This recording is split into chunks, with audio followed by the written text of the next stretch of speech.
Hi, this is Sherry Veronica. I'm not a counselor, could never be a counselor. I will have no clients. They will come to me one time and never return. But sometimes I listen in on stories. There are females that, we talk.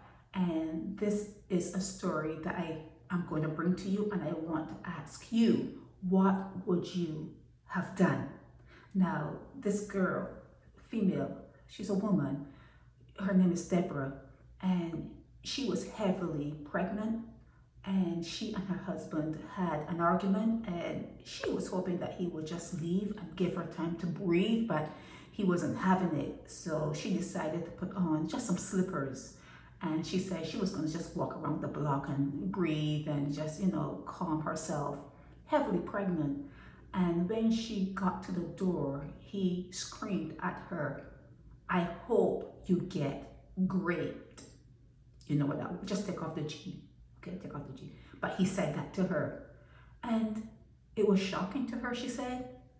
But she went on her walk. She had planned to walk around the block and go back home. It wasn't dark, it wasn't late, but it was dark. It happened in the northern section of America, where at around 4:30 it starts to get dark. Around 5 o'clock it gets dark. It wasn't late in the night, but it was getting dark.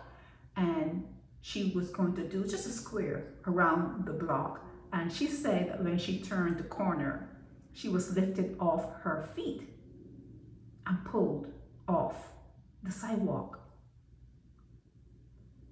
What he shouted at her, what her husband shouted at her when she was leaving their home, happened. And she returned home without her shoes.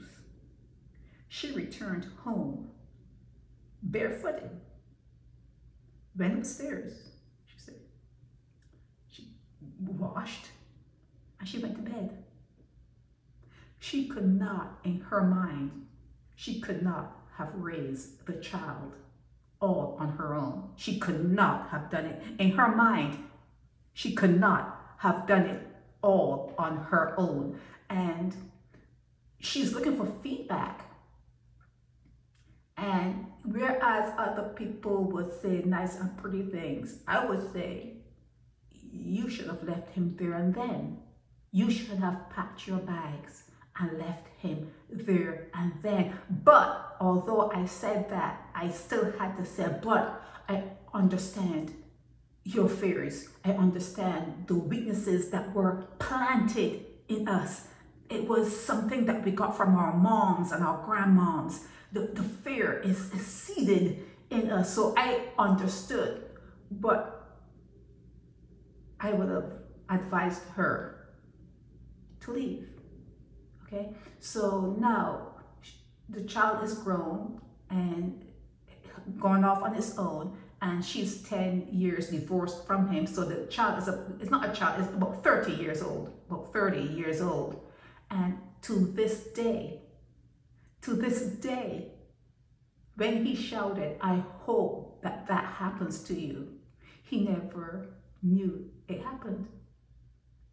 She could not give him that victory. She was part of a church. She, was part of, a community. He will make it seem as though they were the most perfect couple in the world. Okay, so that part remained. And she also would say that she silently remained in a marriage to a man, performing all the wifely duties while hating him.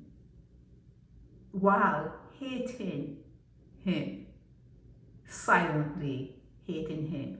Today, she silently hates him. Today, he does not know that she was great. Today, her son does not know that his mother was great, and the father put that energy out there. He put the energy out there, and it happened.